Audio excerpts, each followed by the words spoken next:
Assalamualaikum warahmatullahi wabarakatuh. Kami dari kelompok 3 akan mempresentasikan artikel ilmiah yang berjudul Pengaruh Temperatur dan pH ekstraksi zat warna alam daun jati terhadap kualitas dan arah warna pada batik.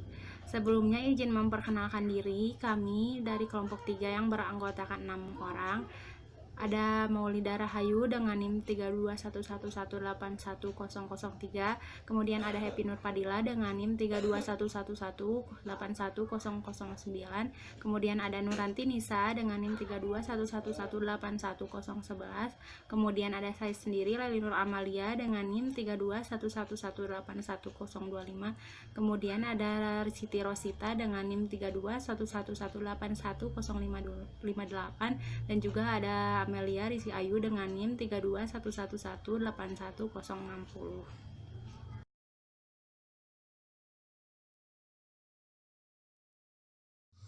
Senyawa kimia mempunyai sifat dapat berubah dan bereaksi pada kondisi temperatur dan lingkungan asam basa.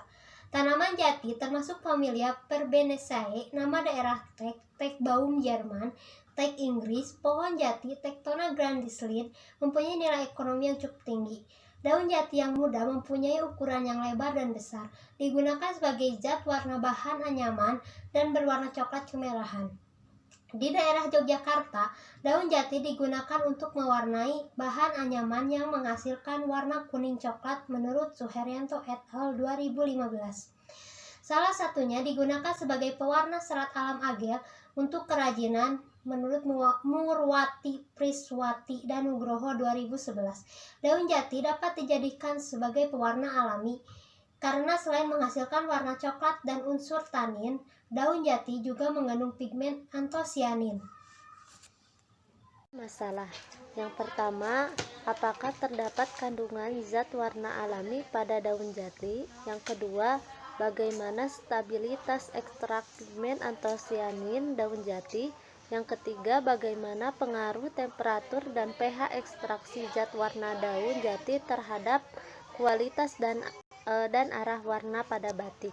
Tujuan penelitian: 1. Mengetahui adanya zat warna alam pada daun jati. 2. Mengetahui stabilitas ekstraks pigmen antosianin daun jati.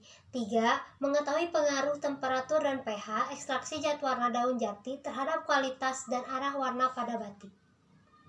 Salah satu jenis tanaman yang mengandung pigmen antosianin adalah daun jati. Daun jati memiliki pigmen berwarna merah.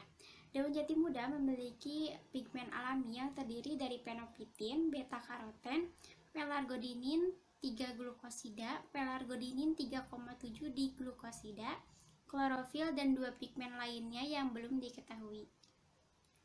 Pelargodinin merupakan golongan pigmen antosianidin, yaitu aglikon antosianin yang terbentuk bila antosianin dihidrolisis dengan asam.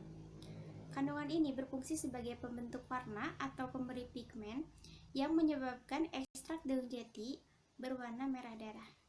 Daun jati muda dapat dimanfaatkan sebagai pewarna tekstil karena dapat mewarnai pada kain batik. Selain itu, daun jati dapat dimanfaatkan pada kain kapas secara merata dan permanen. Metode yang dilakukan dengan cara perendaman kain dalam larutan ekstrak daun jati muda pada suhu kamar sehingga dapat mengurangi energi panas. Pada percobaan ini, diperoleh hasil pewarnaan yang baik karena menghasilkan ketuaan warna yang cukup baik, merata, dan memiliki ketahanan unsur warna dengan nilai yang cukup baik hingga baik, kisaran 3-4 hingga 4-5. Seperti ditunjukkan dari hasil uji tahan luntur warna terhadap pencucian dan penggosokan. Manfaatan bahan alam seperti daun jati sebagai pewarna makanan menjadi salah satu alternatif dalam mengurangi penggunaan pewarna sintesis. Daun jati muda mengandung pigmen antosianin berwarna merah. Pemanfaatan daun jati sebagai pewarna makanan masih sedikit, padahal banyak penelitian yang menyebutkan bahwa daun jati memiliki khasiat seperti antibakteri, antitoksik, dan antioksidan. Metodologi percobaan. Alat yaitu water bath, dudukan panci, termokontrol, pemanas, bak celup, tabel balaj, panci, saringan, pengadu, kompor, peralatan, dan pengujian. Bahan yaitu kain katun, daun jati, Al2SO4, 3K2SO4, 24H2O, kapur atau CaOH2, CuSO4, FeSO4, soda abu, tro, dan malam. Di sini saya akan menjelaskan tentang diagram alir. Yang pertama yaitu persiapan bahan baku. Yang pertama-tama daun jati muda dipotong kecil-kecil, kemudian ditimbang dengan perbandingan 1:5, lalu ditumbuk dan dimasukkan ke dalam mortar bat. Kemudian yaitu ekstraksi. Daun jati muda ditambahkan air, diatur pada suhu 50 derajat Celcius, diekstraksi selama 1 jam, kemudian disaring dan didiamkan sampai suhu ruang, kemudian dicelupkan dan diekstraksi ulang pada temperatur 75 derajat Celcius dan 100 derajat Celcius.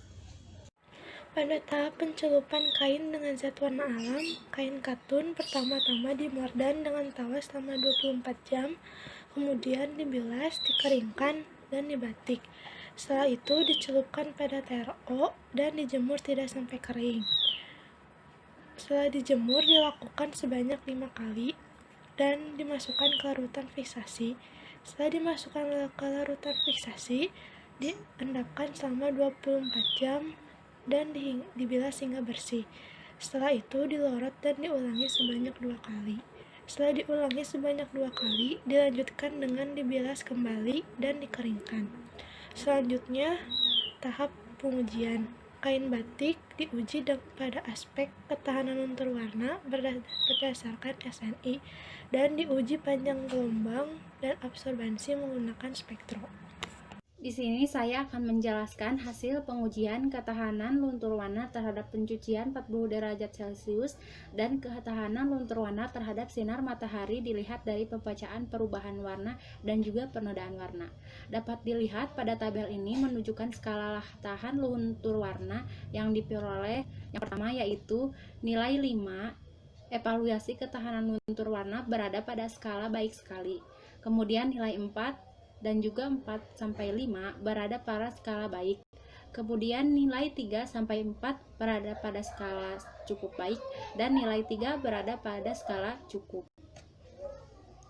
Selanjutnya, hasil pengujian pada tabel ini menunjukkan bahwa uji sinar matahari dan uji pencucian 40 derajat dengan 4 fiksasi dan temperatur ekstraksi pada suhu 50 derajat, 70 derajat, dan 100 derajat tidak menunjukkan perbedaan yang signifikan.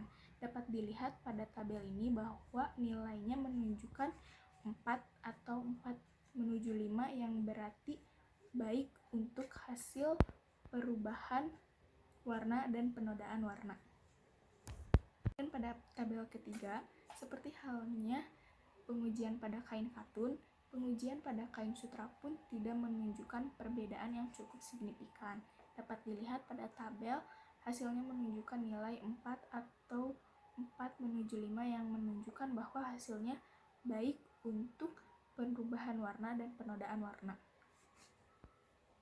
Pada tabel keempat menunjukkan bahwa larutan warna alam daun jati pada ekstraksi suhu 50 derajat menghasilkan panjang gelombang 777,5 nanometer dengan absorban 0,750. Sementara pada ekstraksi suhu 75 derajat menghasilkan panjang gelombang 777 nanometer dengan absorban 0,651. Dan pada suhu 100 derajat Celcius menunjukkan bahwa panjang gelombang yang dihasilkan adalah 778,5 nanometer dengan absorban 0,1402. Kesimpulan. Yang pertama, temperatur ekstraksi tidak mempengaruhi daya luntur warna terhadap sinar matahari dan pencucian 40 Celcius. Yang kedua, temperatur ekstraksi mempengaruhi panjang gelombang dan absorbansi larutan warna alami daun jati, di mana semakin tinggi temperatur, maka semakin tinggi panjang gelombang. Sekian presentasi dari kelompok 3. Mohon maaf apabila ada kekurangan. Wassalamualaikum warahmatullahi wabarakatuh.